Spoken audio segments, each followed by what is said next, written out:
vous racontez donc Marseille et à travers l'histoire, à travers votre histoire, à travers l'histoire de vos parents, grands-parents.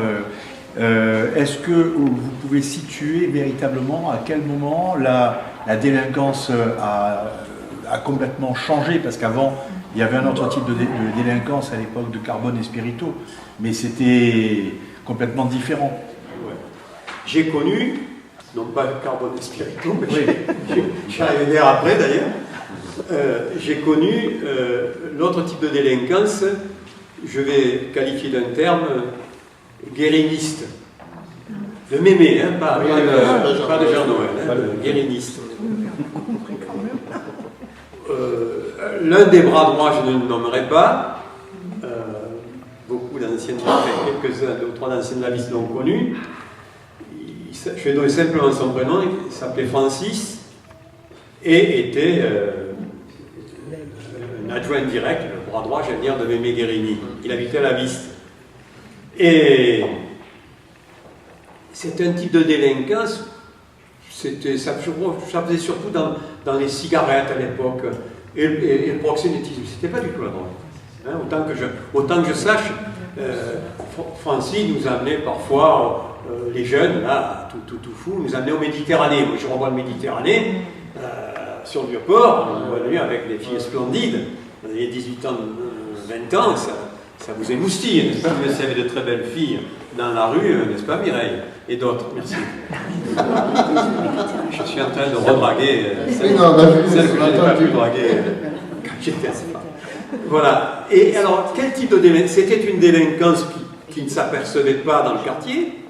Je dirais même, c'était un type de délinquance qui faisait, de grande délinquance, mais qui faisait la police dans le quartier. Oui. La vraie différence, c'est peut-être là. Et je veux dire qu'à l'époque, vous n'auriez jamais vu une dame agressée par un jeune parce qu'il était mort. Il était mort au sens propre. Et même un cambrioleur, je me souviens d'un, je ne le nommerai pas, qui avait simplement volé quelques poules quelque part, au plateau de la Viste, là, à la rue de Septembre, il a été obligé de déménager. Alors après, l'autre type de délinquance, je ne sais pas, j'ai pas vu arriver, probablement, moi je peux vous parler du changement de nature des cités, à partir des années, moi j'ai connu les cités du Plan-d'Ao, vous savez, c'était le Plan-d'Ao, la Viste 38, la Castellane, etc. C'était la première fois que les familles d'ouvriers avaient la possibilité de quitter leurs 2 pièces. Moi j'ai grandi dans un 2 pièces avec l'eau à la pile et pas de salle de bain, pour arriver, et je me rappelle un de nos voisins, n'est-ce pas, Rosette, qui nous disait « Tu te rends compte, il était au 38, j'ai une salle de bain et j'ai une salle à manger, rien que pour manger. » On a toujours mangé dans la cuisine. Voilà. Donc, à partir de là, après il y a eu ce remplacement, et cet afflux, il faut bien le dire, cet afflux énorme d'immigrés, mais c'était malheureusement qui avait commencé avec les embellis des années, les 30 glorieuses dont on a parlé, et ces 30 glorieuses s'étant éteintes et le marasme économique arrivant, il est évident que cet afflux d'immigrés se trouvant, on revient au problème fondamental quand même qui est le travail, et en trouvant complètement démuni, ça a généré aussi, sur ce terreau, ça a généré la délinquance. C'est pas tout à fait contradictoire avec ce que je disais tout à l'heure, de savoir que c'est pas forcément celle-là, mais c'est vrai que sur le terreau, finalement, les choses poussent plus facilement, les choses délictueuses. Tous ces livres-là, pourquoi on les présente pas davantage aux écoliers, aux collégiens? Pourquoi, en attendant enfin la médiathèque du 15e qui verra le jour un jour, mais ça va encore prendre quelques mois, on pousse ça, voilà, on va pas voir les profs, on dit voilà, votre histoire à vous aussi, ici, c'est celle-ci. Et je suis auteur, avec tous mes potes auteurs qui sont marseillais et nantaquais. Moi je crois que c'est ça qu'il faut faire aussi, parce que les enfants qui sont dans les écoles, les collèges des quartiers nord, du lycée nord, ou ailleurs, ils sont forcément touchés par cette histoire-là à un moment donné. Et je crois qu'il n'y a que par l'éducation artistique, par l'écriture, par donner envie d'écrire qui nous sommes, d'où on vient, et qu'on leur donnera envie peut-être de faire autre chose de leur vie que d'être obligé de répondre à une commande petits mafieux du coin qui vont leur faire sombrer dans des choses pas très belles.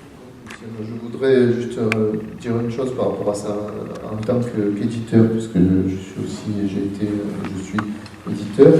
En 2001, on avait publié un roman de deux garçons qui étaient de la solidarité, Rida et Nordine, qui avaient écrit un bouquin qui s'appelait La Cité du Fada, et qui se passait tout à fait chez eux, qui racontait des collines aussi, qui racontait beaucoup de choses de là-bas.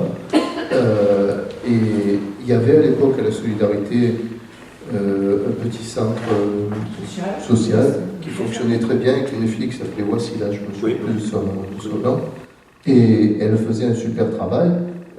Et c'est grâce à ce travail-là, justement, que Nordine et Rida en étaient venus à l'écriture et à raconter leur histoire dans un bouquin qui a été publié, etc. etc. Donc c'est extrêmement important ce que tu dis, oui.